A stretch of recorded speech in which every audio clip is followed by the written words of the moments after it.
Hello and welcome to the very first Inspired Brew episode. I am extremely excited because this has been years in the making. I am always creating tutorials. I'm always doing some kind of Q&A, educational pieces here and there in social media, and they turn very long. So my idea is to really condense this and make them some value-packed episodes for you to really just get the brain of a brand designer, web designer, brand strategist, and all of those titles that you want to throw at me and make them actionable so that you can have the strongest brand ever.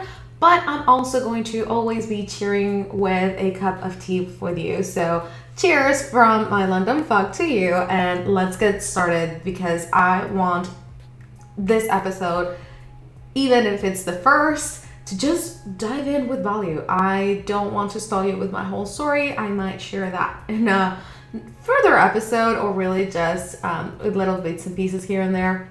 But a hot topic that has been going on my social media right now, and when I say my social media, it's gonna be Instagram, okay? Mostly it's going to be Instagram. There's going to be the occasional Pinterest surge that I see in the analytics, so I can kind of gauge where people are stuck at that moment. But really, when I mention social media, I'm saying Instagram. So if you're on Instagram, let's connect. That's where you'll find me. I absolutely adore that platform. So this hot topic has been all about standing out with your brand.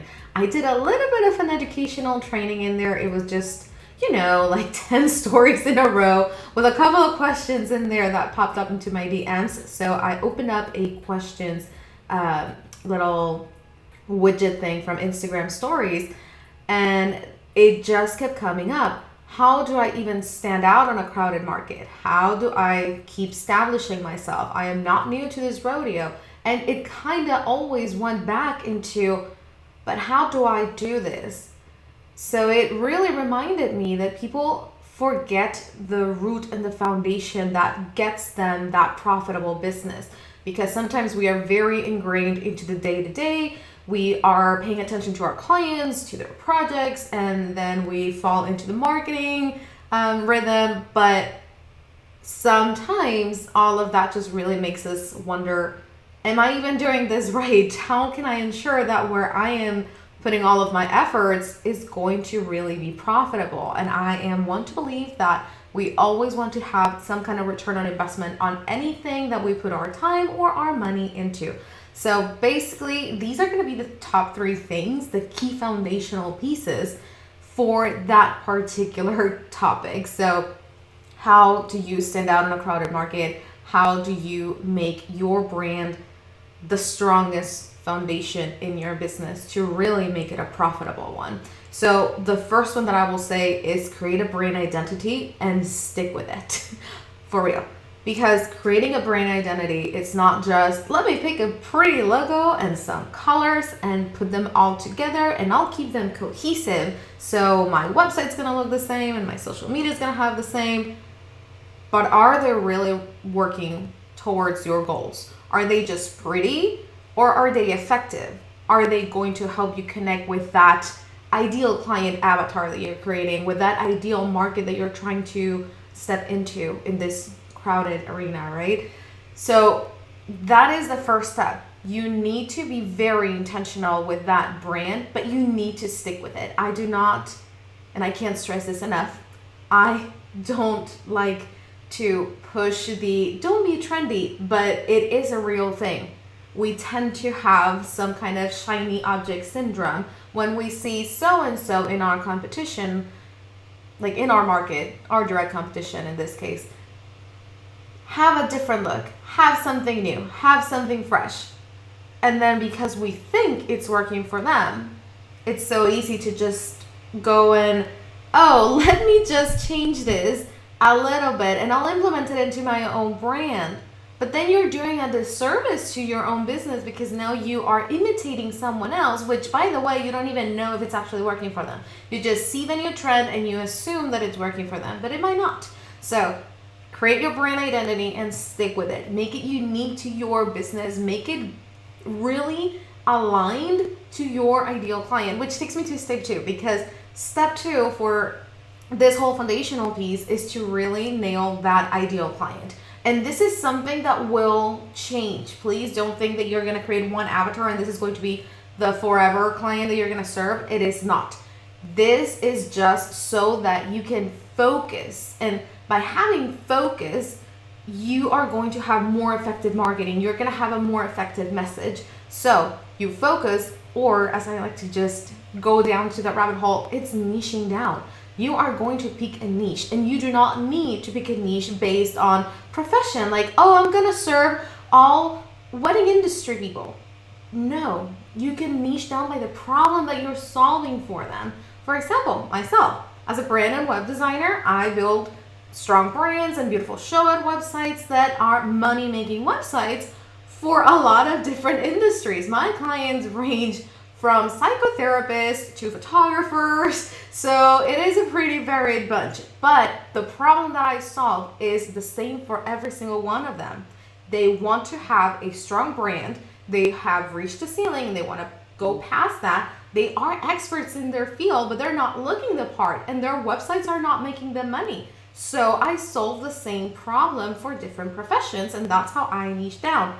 Now, that's a topic for another day, but I can get pretty passionate about niching in this case. But that ideal client that you're going to be picking out and really focusing your whole messaging around them is going to help you stand out no matter what. It's going to help you give that very strong foundation, and you won't have to double guess, is this the right message? Is this the right promotion? Because you know your people and you know the problem that you're solving for them. You're going to allow them to self-identify if this is really for them. Now, if you are kind of doubtful how to do that, just look at those that are coming back. Look at your clients currently that have been amazing and that have seen the most results with you. That is like a key point that is going to allow you to really have a strong avatar for your ideal client, and that is going to keep bringing those back. It's like a little magnet that is just going to attract them all the time. And then finally, really is having a signature offer. I know that this is kind of, oh, but I solve many problems, so I can't just have one offer. You may solve many problems, but you can put that into a framework that becomes your signature offer. Because now a signature offer is really going to pop open that door of, I am the expert and I can get you that result, and I have the way to do that with this signature offer, with your signature framework. It is not something that you should take lightly. It is not easy to just say, oh, I'll do this and that's my signature offer. I really suggest that you break it down into the steps that you take with each and every single one of your clients, because the more detailed and the more that you analyze how are you doing this one signature offer, the better the framework and the more repeatable the results. So while every single one of your clients might not get the same result, because results not guaranteed, you will be able to start seeing those results repeated over and over and over, because your clients are going through that same system and you are the expert on that particular arena. So you know that putting red and then putting some blue is gonna get you purple. It is just the way that will happen, because they're coming in with a problem. You have that framework to solve their problem. The result is that the problem will be resolved, right? It is just like a 1+1 thing. But some people like to overcomplicate it, and they have many offerings and they just don't know how to promote one, promote the other, and tie that all together to their brand promise and their messaging.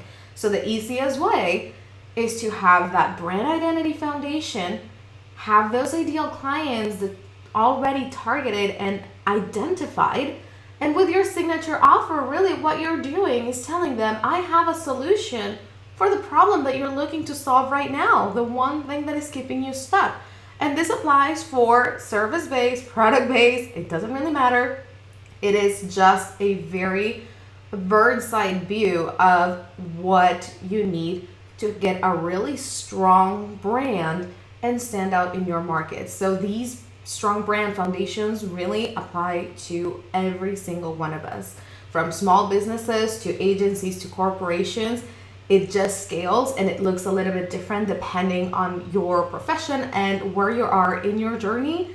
But basically, these are your 3 keys to everything. And once you have this foundation laid out and really feeling confident in it, then you can harness its power and start seeing that return on investment on the time that you spend on marketing, on your website, on anything that you're really putting out there as a business promotion or outreach, because it's going to be grounded in these 3 things, and it's just gonna keep bringing you that return on investment because you are being consistent with the message. You are going to be consistent with how the brand is communicating with your clients.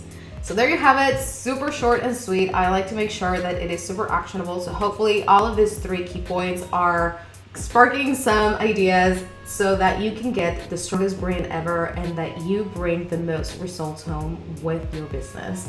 I am so excited to keep doing these little episodes, and I will see you on the next one.